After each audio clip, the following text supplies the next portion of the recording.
The problem with a remake, especially one that's made so soon after the original, is that it will always live in the shadow of the original, always be compared to the original. And this series leans into that hard.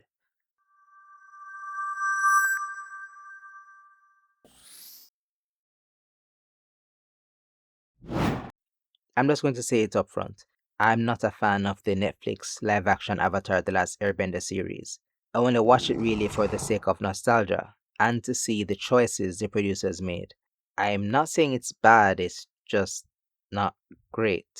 I think part of the reason it's not great is that it doesn't know how to strike a balance between being its own thing and making callbacks to the original.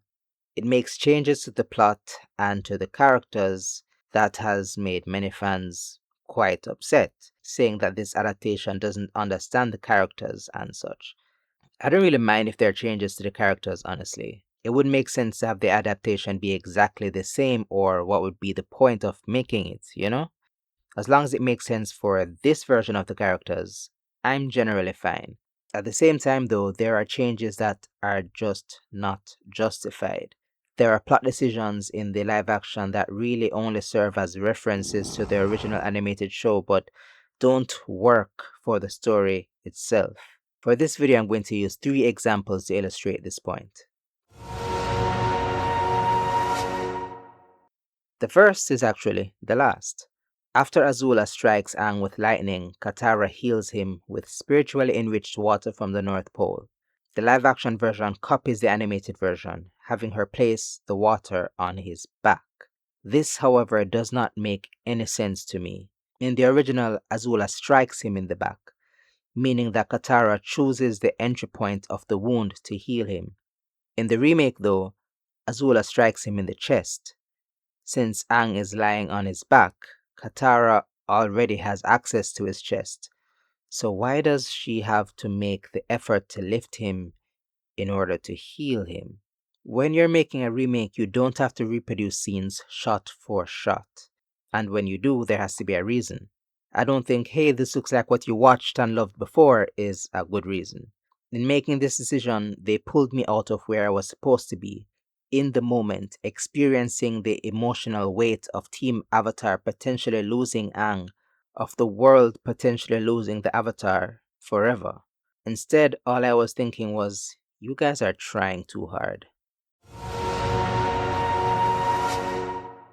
In the original series, the Cactus Juice, while used for comic relief, actually works to show us how desperate a situation the characters are in.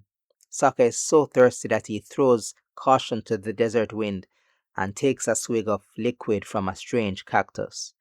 The effect it has on his mind shows that the characters don't have an easy way out of this deadly situation, and it puts extra pressure on Katara to keep the group alive and together. All of that is completely missing in the remake. The desert is gone, the danger is gone. The only thing that is there is the comedy. Even though the live action literally uses the very same lines from the animated show, it doesn't hit the same at all. Drink Cactus Juice. It'll quench you. Nothing's quenchier. It's the quenchiest. Drink Cactus Juice. It'll quench you. Nothing's quenchier. It's the quenchiest. It's a giant mushroom. Maybe it's friendly. It's a giant mushroom. Maybe it's friendly. Take the reference to the mushroom cloud.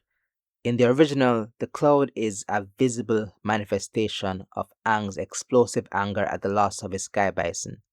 It's an emotional scene that complements the character's inability to escape the danger, the real possibility of dying in the desert.